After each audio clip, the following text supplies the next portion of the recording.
our keynote today. She is a member of our iMasons advisory board.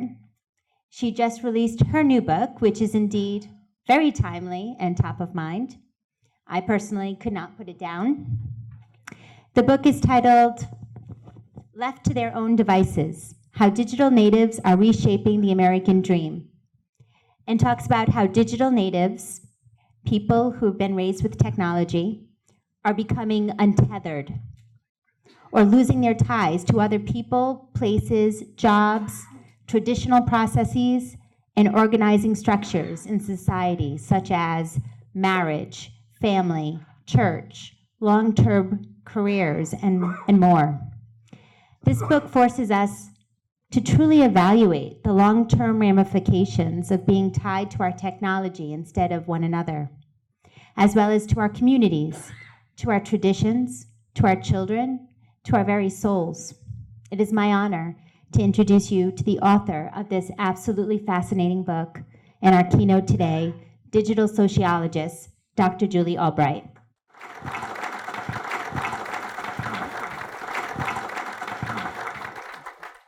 Appreciate it.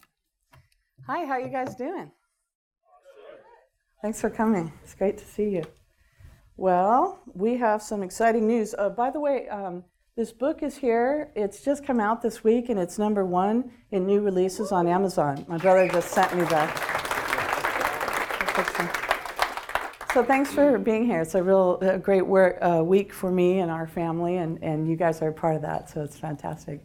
Well, we're going to talk, I decided to focus today. We keep talking about the workforce and the changing workforce, and you need a workforce and all these things.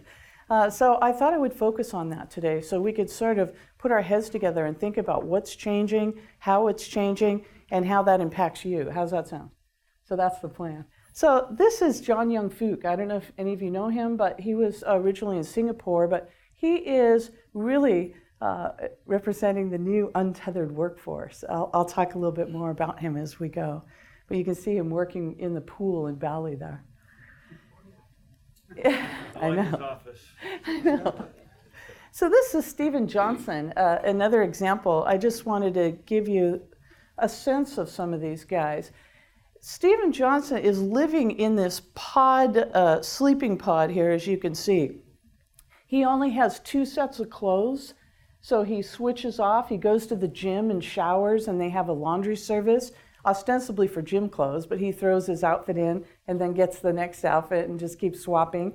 He's gotten rid of so many things that now he got rid of his backpack because he doesn't need it anymore. He doesn't have anything. So he rents this pod where he sleeps. He goes and uses the gym and showers up and does the laundry, and then he goes to work at WeWork with his laptop. And this is really a representative of what I'm calling the untethered workforce. And this is one of the trend points that we're going to see today, enabled by digital technologies. And let's take a little deeper dive. Here's what he says.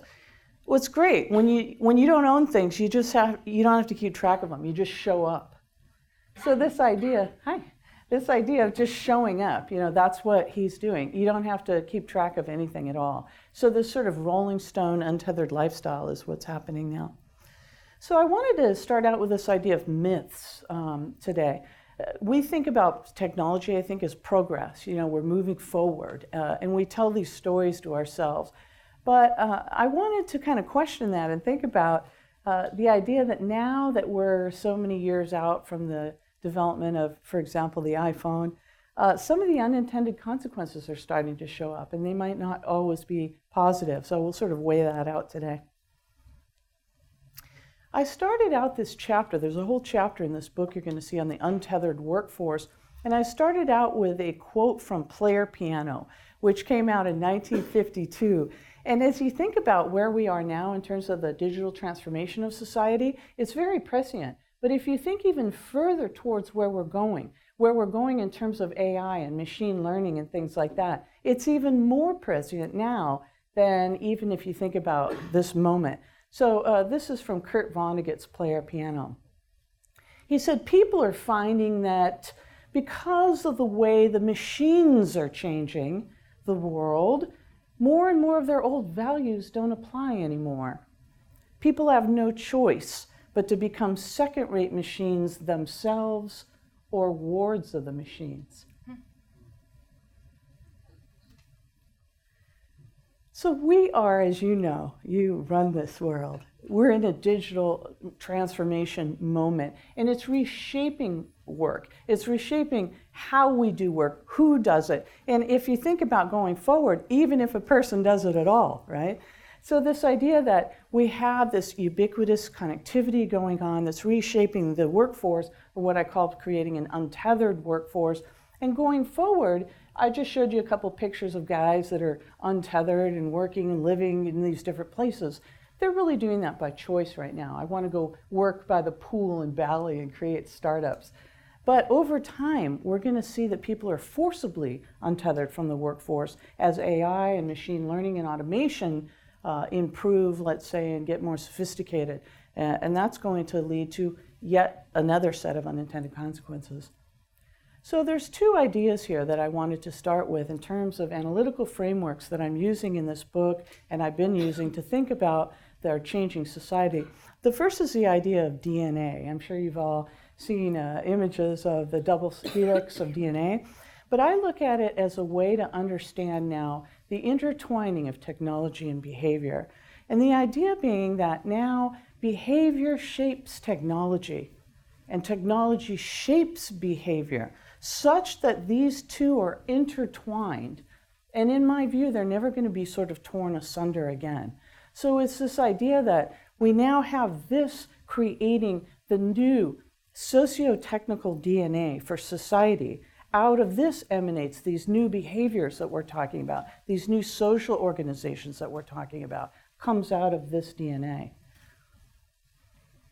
Now, we are talking about digital natives. Digital natives grew up in a world where there always was an internet, right? This is the average, approximately 30 or a little bit older, 30-year-old's life so far. This is the first untethered generation that we're dealing with here. You can see the internet becomes a thing around middle school, and now mobile phones become a thing sometime in high school. But younger kids, of course, are growing up in a world where that's always been, and mobile devices as well. What's changing now is when you have a generation growing up where there always was an internet and now mobile devices, that their behaviors are beginning to orbit around connectivity and orbit around social media. This is an underwater selfie that they're taking there. But this idea is they want to be connected all the time. They want to be texting, they want to be on social media and things of that nature. The second big idea in the book is the idea that we're coming untethered. I've used that word a couple times, but what does it mean? It's this idea that these are the big sociological trends afoot. It's the idea that younger digital natives are unhooking from things that prior generations did routinely. Things like getting married, things like buying a home, or having children, or having a career for 35 years. They're not doing these things anymore. And at the same time, they're hyper-attaching to digital technologies. So in a way, it's sort of like pulling up anchor and building your house on sand in a way. And it's really changing many constellations of social life and behaviors and relationships. It's really changing everything. So in the book, I'm looking at various vectors of coming untethered. I mentioned that now we have the workforce that's entering was a digital native. Well, now we've got kids that are growing up digital from infancy. Do you remember the band called The Tubes from San Francisco? Oh, yeah, so I saw them recently, met Fee.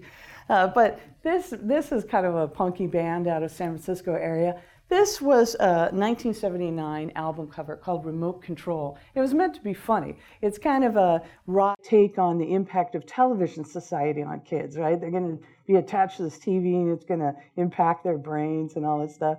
Well, this is 1979 and this is kind of a joke. Well, here we are now, and this is a real product. I don't know where we went so desperately wrong, but here we are. And there are others, potty seats and other things where they have this screen right in the baby's face. So we are feeding infants from infancy, prior to learning language, they're being fed a steady diet of digital technologies. And that's going to end up rewiring brains, right? We know that there's something called brain plasticity, that children's brains, what they take in, is going to change their neural pathways. I'll put this back up again. Their neural pathways. So they are going to think differently than you do, guaranteed. They are developing digital skills before developing language. Go on YouTube and look up baby with iPad. Last time I did it, I got over 60,000 hits of kids that have skills of opening programs and watching videos and games that are better than some of our elderly in society. So when we looked at coming untethered, I look at a whole constellation of behaviors, from changing relationships to the impact on the brain and what that's doing. But let's take a look at how this constellation of behavior changes come and impact you guys in the workforce. So this idea of digital technologies are reshaping how and where people work because of digital connectivity, because of available Wi-Fi everywhere. It's this idea that, why do I need to come into an office? So one of the trends happening here is this idea of digital nomads or taskers that are growing. And this is Liz Bryant. She has a YouTube channel and an Instagram channel called Wild by the Mile. She bought herself a Mercedes Sprinter van that she calls Wild. And she says, I was born wild and sprinting free, So this idea that she's unplugged from the workforce. She was a newscaster down in San Diego, and she's now living out of this van and making videos for hospitals, I think it is, professionally, but doing it as sort of a gig type of thing.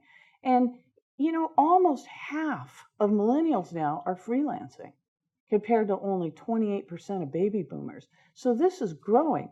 And projections are saying that this sort of freelancing, gigging will become the predominant form of work in the workforce in the coming years. So what does that mean for these workers? I wanted to also bring to you this idea of hashtag van life. I don't know if you've seen this, but this is a whole thing where people are sort of untethering from living in a home. They're showing these van conversions and how cool their van is and how they did it and what they did it. And there's this whole group around hashtag van life happening, supporting this. So the idea of mobility, the idea that we have internet-enabled devices like our smartphones, like our laptops, like our iPads and such, is really changing the perception of work and what it means and where you do it. And now millennials, for example, say they want to seek work-life balance. That's one of these value changes afoot. And that used to mean time for family, right? You want to go home and spend time with the kids and all. But a lot of these folks are not having kids. They're not getting married. They're not buying a home, as I mentioned. So work-life balance means now time for fun, time for experiences, time for travel. And they want that. They want the flexibility of that built into their schedules. Noelle Hancock is one of these. She had a $95,000 a year job in New York writing, gave it all up one day when up popped on her screen some beautiful screensaver of palm trees and a beach, and she thought, that looks pretty good. Let me go scoop ice cream in the Caribbean for a living for a while. So completely walked away from this huge job just to have, watch sunsets and go snorkeling, and maybe she's going to backpack through Europe next, she says. Mobility is ushering in this changing mindset because it's also providing this unlimited sea of choices. You can think about Tinder and all the dating and all the swiping. Some of you may be swiping right now as we're talking. But this idea is that there's just this unlimited sea of choices available. But the funny thing is, there's a paradox of choice here, and we can go back to consumer psychology to understand it. The idea being that they did a jam study, which is really classic. Have you ever been in Costco or the market where they're giving away samples of food or something? Hey, try this cheese, right? You go back there 4 times. They have all these jams already. They had 24 varieties in a store like that. And they said, hey, try any jam you want, You would think with 24 varieties that you're going to find exactly the jam for you, right? I like apricot jam or raspberry or strawberry, whatever that is. You're going to find the exact one you want. And then they give you a coupon to buy a jar of jam. The next day, they brought out 6 varieties, so way fewer varieties. And people, it turns out, you think, again, with more choices, you're going to find just the right thing, but it's the exact opposite. With more choices, people are unable to choose. So they were only 1/10 as likely to buy any jam on the day they were presented with so many choices as the day when their choices were more constrained. So I'm mentioning online dating kind of to be funny, but there's this idea that you just keep on swiping and swiping. One of our friends had 3 dates last Sunday, morning, noon, and night, because he's swiping every single person on there. Whoever hits him up, then he goes up. My brother said he's not looking for anybody, and we had a little conversation about that. He's like, Brian, typical millennial, I know. So, but the thing about that is, think about where else there are thousands or perceived millions of choices in the workforce now online. Jobs, exactly. Now you've got Monster and Indeed and LinkedIn and all these things. So the idea being is now some workers are starting to treat their job like a bad Tinder date, and they're actually, ghosting. They just stop calling and stop coming in or stop showing up. Because the idea being like, well, there's 10,000 more jobs. I don't need this job. I'll just stop communicating at all. So this is a new behavior that's being brought about by this perceived unlimited sea of choices that is being presented online and on their devices that are in their hands at all times. So this sea of choices, life choices, partner choices, dating choices, they may seem disconnected from the workforce, but they're all tied together. Younger people are unhooking, as I said, untethering from getting married, untethering from buying homes, untethering from having kids, untethering from going to church or joining political parties. And what that's doing is it's kind of pulling up anchor, as I said. Think about that guy in 1955 or something that had a mortgage, maybe. That person may be in that neighborhood for years, right? Sometimes generations. One family grew up and then the kids there and on and on. Well, that's not happening now to the same degree. So it's leaving people with this unrootedness. And you can see this here. They call it the markers of adulthood, these things I'm describing to you, getting married, getting your home, and whatnot. And by 1960, the majority of men and women had achieved all 5 markers of adulthood by early 30s. And now it's less than half of the women and 1/3 of the young men have achieved these. So what we're looking at now is 20s into 30s and perhaps beyond. The Census Bureau says that in their 40s, this will be the most unmarried generation ever. So this idea of an extended adolescence happening from teenagehood onward, and what that means in terms of reshaped lifestyles, values, behaviors. Why do I want to be in a job for 30 years? I don't have that family sitting, that mortgage I have to pay for. I can be anywhere. Do you see how that would change when you uproot those things? It makes a difference. So that's the one thing we want to think about. It frees you then to job hop, doesn't it? It frees you to make other choices because you don't have those things depending on you in a sense. So it's really reshaping people's thoughts about work as well. Now, remember when you were a kid, you might have dreamed of being something, a fireman or a ballerina or a doctor or whatever it was. Well, digital technologies are even reshaping what people want to do in life. At one time, those are the kind of careers kids dreamed of. Well, now the majority of kids want to be a YouTube star. So the idea that that's what they are aspiring to, fame, externality, chasing likes, chasing approval, again, that changes, but how does that interpret into the things that you're doing when you've got this changing value system that's going external? There is an untethered infrastructure cropping up to support these untethered nomadic workers in a sense. This is 20 Mission. This is here, it's a hacker hotel here in town where about 40 young folks live together, mostly guys, that are working on startups and hoping to be the next Zuckerberg, something like that.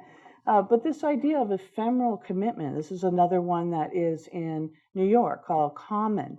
And you just show up, they literally advertise it this way. You show up with your duffel bag, drop it on the floor, and you're moved in.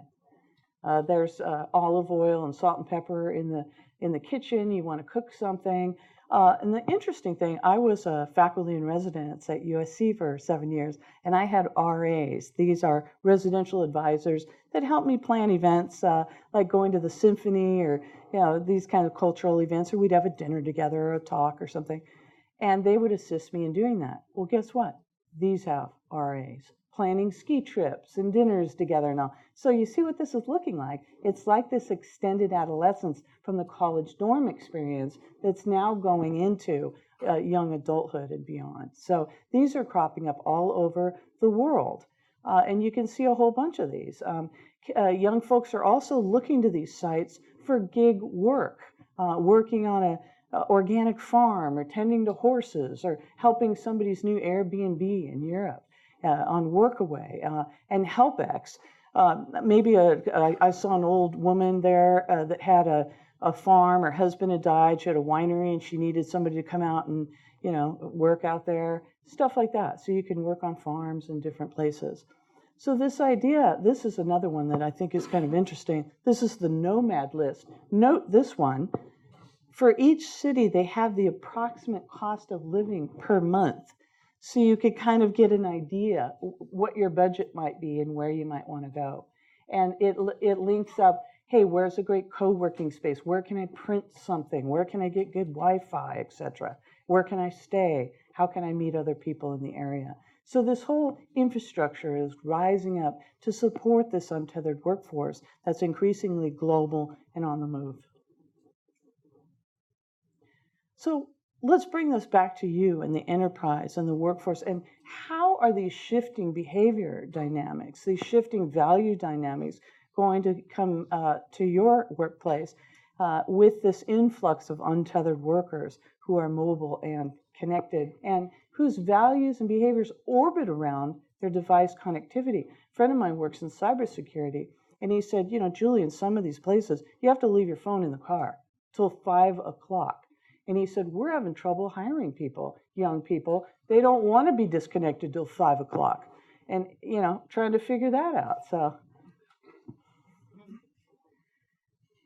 So this idea that you can work remotely, you can work in Starbucks on your laptop is one thing. But I think this is instructive that the majority of young folks think they have a right to work remotely, which is a very different thing, right? This idea that you can and you should be able to. And why be in an office? 7 out of 10 say, I don't need to be in an office. I can work on my device at the Starbucks or at home in my pajamas. And what's happening now is it's not just these younger workers. Older workers are going, yeah, why do we need to be in an office? It's now spreading out to other people, you see. So it's leaching into other generations as well. We just talked about my friend, that we don't want to be disconnected. And a third say the internet's as important as food, water, or air. It's like another appendage. And half say it's close to that important. Facebook went down in LA, and so many people called the sheriff, reporting 911, that they went on Twitter and said, do not call the sheriff. We don't know when Facebook is coming back up. This is not a sheriff emergency. I wish I was joking. But think about what are some of the issues with these people that are going to work remotely, work in their pajamas, work in Bali or wherever they are for you. Team cohesion. How do you have a team that's part in the house, part out of the house? How do you keep that cohesion together? How do you make sure people are productive? Are they productive or not? And the other thing is, and this goes way back to the beginnings of communications research online, is that when you're not face-to-face with somebody, you miss a lot of the subtlety and nuance of communication. And what can happen is somebody will make a comment, or it could be a critical comment, but it sounds a lot harsher, or could even be a lot harsher online, and suddenly flame wars are springing up. So managers are like, whoa, wait a minute, we're on Slack. Can't we all just get along? But it's easier for things to escalate into anger and misunderstanding on sight unseen communications. So how do we deal with this? Companies like IBM are saying, hey, get back in here. You're going to work shoulder to shoulder with your colleagues or you're fired. And they were one of the premier leading edge companies around remote work, and they're saying, get back in here. Other companies are struggling with this and going the opposite direction. This is Automatic, the company that owned WordPress, and they built this beautiful office down here somewhere, and so few people came in. It was like 1,500 square feet per guy that would show up, like 4 guys would show up. And they said, well, this is ridiculous. So they sold this beautiful office and went all in on remote work. So we're on this continuum now of digital transformation. Which way do we go? Do we go shoulder to shoulder, or do we go all in and sell the property? We're all remote. Where are we on that continuum? So that's one of the issues that's coming up now. The platform economy is driving this. You know, these are all the Airbnbs, the TaskRabbits, the Ubers, all these. And what this is showing is it's a shortening of the relationship of the employee to the employer. My mentor's a CTO of Chevron. He was at Chevron for 35 years, you know. That was kind of typical. My mother was a teacher for years. You know, that's what people did. And that's what you did. You worked in-house, in the premises for decades, right? That was that career that you worked at. But as we start seeing now the advent of these platforms where you can gig and pick up a job here and there, the relationship can go from months or days. Let's say you're a freelancer, you're going to design a logo or a web page or something. When that job is over, that relationship can then be severed. And you're working at home or a co-working space. Now, these taskers, that can be hours or minutes. Maybe it's a TaskRabbit that's going to show up and build some shelves for you and then go home, and that's the end of it. You might not see that person again. Or the Uber driver that picks you up, you might not see that person again. So it's shortening the relationship of the worker to the employer, and it's really cutting people loose from place when we have this emergence and growth of the platform economy. So for workers, you have this idea of freedom, right? You're free from going somewhere. Work anywhere. This is John Young-Fook again that we saw. He's here in Morocco. It's this little kind of blue moment, blue on blue on blue. But his idea is like, hey, I'll work doing startups on the beach in Bali. It'll be amazing. Traveling to Instagrammable locations and building businesses while I Instagram all the way. And that's really what people think. But here's another gal. This is Sully, who is an engineer from Australia, and she's remote teaching and going all over the place and documenting it from Burning Man to remote islands all over, having an interesting life. But the thing is, when you become untethered, for some, you can become unmoored. And that's what's starting to happen, is that we're seeing some unintended consequences showing up from unhooking from all these stabilizing social structures. One of those unintended consequences is the idea that we are lonely. So loneliness is sort of an unintended consequence of an untethered worker. This is Caitlin. She's a writer, and she writes all over the world. And I sat down with her and interviewed her for the book, and she said, you know, she up and sold everything here in San Francisco, put a few things in storage, and then went on the road. And she said, I'm never anywhere long enough to make real deep friendships. By the time I start to get to know somebody, then I'm on to the next place. And then she said, but when she comes back here and sees her old friends, as you can imagine, she hasn't been spending time with them. So guess what happens to those friendships? They're starting to kind of drift apart. So she's sort of, you know, this no man's land of friendship anywhere. So that's one of the unintended consequences. And she has this poem by Adrienne Rich, If I'm Lonely, tattooed on her back. It's such an integral part of her life now, being lonely. Some co-working spaces are cropping up that are starting to recognize this. And here's one I saw that was in Canada. Look what this one, this is for women. It's called a She-Co-System co-working, but look what they added there, you see? Plus wellness. So this idea that some of these co-working spaces are starting to recognize that the unintended consequences of anxiety and depression and things like that are cropping up. We have the highest rates of anxiety and depression in the university in 30 years. We have a quarter of our students now are on psychotropic medications for some kind of mental disorder. A quarter. That's your incoming workforce. So I want you to think about this.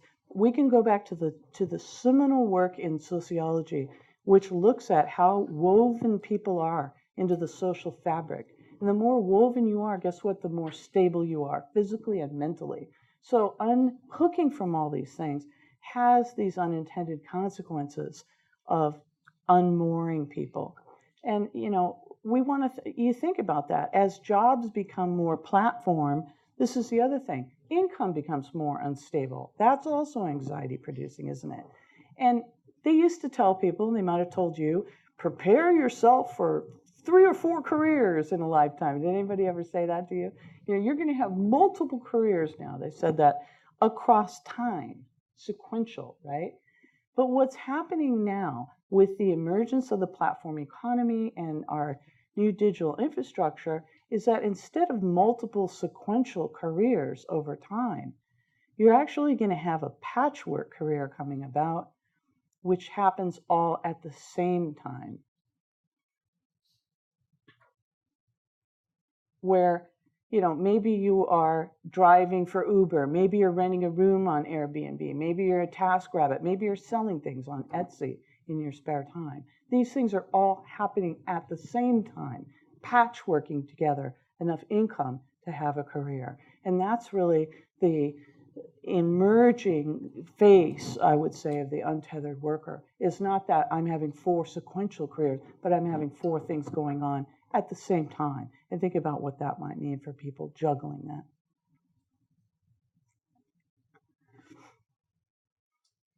So one of the things that spells, by the way, we'll get to that, is this idea of the end of retirement. People used to dream of the golden age, the golden years of retirement, once they were done with all of their career stuff. Pull this up. Here we go. You remember the rocking chair rocking away. But that's really not what's going to happen now. If you have that patchwork career, there's no 401k that typically goes with that, or there's no big retirement fund because they're patching together enough money to make it. So, this is sort of going out the window, meaning people will be working much longer in life. And already we're starting to see that with the camper forcers from Amazon. I don't know if you guys saw these guys, but this is a couple. It's the promise of adventure. And these are people living #van life, living in RVs, going around. And this is an older couple, but it's also younger couples who are going to these locations, helping the machines during the high point of all the holiday sales, helping to package up things and box things and whatnot. So this is one of the young camper forcers, Cherie, and she describes what it's like out there. Here's what she said. And this is a young person, not a retiree. She says, the work is very physically demanding. Chris and I are both in pretty good shape, and there were days we'd come home in tears of pain. And we were assigned to what is considered the easy job, sortable singles, packing single order items into single boxes. The first week or so, we were both living on Advil to keep swelling down. I ended up in Amazon's AmCare Center once for extreme pain in my wrists and arms due to swelling and abrasion from the boxes. I had to call in sick one day simply because my feet were too swollen to fit in my shoes. Some of the positions required 15 to 20 miles a day of walking. We were some of the younger work campers there. Most were of a more traditional retirement age. I've gained new hope that in 30 years, I may still have the energy to take on a gig like this again. Now, think back how we opened today and thought about that quote from Player Piano, right? How you're a ward of the machines or you're supporting the machines. And isn't that what this is? And yet you're a second-rate machine yourself. And I think this is a perfect example of that, where their physicality can't keep up with the relentless robotics and automation in the Amazon workforce. So as I mentioned, untethering has been a matter of choice. Hey, let's go scoop ice cream in the Caribbean, or let's go work poolside in Bali. But as AI and robotics and automation get more sophisticated, workers are going to be forcibly untethered from the workforce. And society right now is ill prepared to deal with a wide swath of people unemployed. And people say to me, well, Jewel, we've always had technological change, and they love to say, we had horses and buggies, and then we had cars. That's the classic one. They like to say that during the industrial era, and we adapted to that, which we did, right? But here's what they don't take into account. This is the accelerating pace of change. The horse and buggy to car thing took over 30 years. It's okay. To integrate into society to the point where a majority had a car. That's generations of time doing that. Well, now take a look at this. This is social media. You see the upright of that line and the tablet device. These are almost just straight up and down. So the idea being that if we extrapolate the accelerated pace of change that is brought about by digital technologies into the future toward AI, robotics, and automation, not using the horse and buggy as our marker, but rather digital technologies, which are the better comparison, we're not ready for this in terms of what's going to happen to the workforce. What's talking about now, the talk is UBI, right? That we're going to have a universal basic income. We're going to pay these people. But the problem with that, coming from a sociological and a psychological perspective, that it doesn't account for the many things that a job does for us. For example, you guys all work just for a paycheck? I kind of doubt that. There are so many things that a job does. For example, a job organizes our day, right? A job gives us a sense of pride, a sense of purpose and meaning in life, which is very important. A job gives us a social standing in the community. He's a lawyer. I met a guy, by the way, the other week that's an astronaut. You never meet astronauts. So what do you do? I'm an astronaut. Wow. I hit the meeting lottery at that moment. So, but he's an astronaut. I mean, you said wow, right? I said wow, right? You're an astronaut. It gave me that wow feeling. So this idea that jobs are much more than money. So the UBI idea, this paying someone a paycheck, really leaves out this meaning, purpose, what are you doing with your life? So we need to really think that through a little bit better. The other idea, and this is something that directly cuts to the heart of what we've been talking about, is new jobs will be created. Well, yeah, I'm sure there will be new jobs created. But what's wrong with this picture is the idea that the new jobs created will be qualitatively different than the ones that are created from back in the horse and buggy day, let's say. That was kind of analog to analog. We're now going into a digital era. And I just was up at Accenture in Half Moon Bay, and a researcher got up there and said, there's going to be all these great new jobs. And with no sense of irony or reflection, he put up on the screen all the great new jobs, which were robotics engineer, AI, all these sort of very high-tech, very professionalized, highly trained positions, and had no comment on the fact that they'd taken an immense amount of education and training to get those jobs. So that's the other thing to think about. The new jobs will require a set of skills that are higher than some that are being automated away, particularly for some of the hands-on jobs. Now, this is the former CEO of Siemens, and I thought this was a great example. It said, in our factories, there's a computer about every 20 or 30 feet. And they had, by the way, put up a job call for about 800 jobs down in the South, and over like 10,000 something people showed up. But they couldn't pass the basic math and science and whatnot tests to get those jobs. And what he said was, you can see here, people on the plant floor need to be much more skilled than they were in the past. There are no jobs for high school graduates at Siemens today. And this is a manufacturing plant. So do you see what the problem is here? We're going to have a mismatch in people that get pushed out of the workforce and the new jobs that are created that will necessitate a higher level of education. So obviously, we need to rethink our training, our reskilling, our education, what role this community plays in that, and how you can contribute to that. Here at iMasons, we're working on this and thinking through a retraining. I love the work done with all your folks at Salute. Fantastic, very important. But this idea, and hopefully you can join us in this effort to reskill, to bring scholarships, to train people for the new collar workforce, which is emerging over time. So I just want to say thank you guys for having me today. Hopefully this is some food for thought. But thanks. I appreciate you.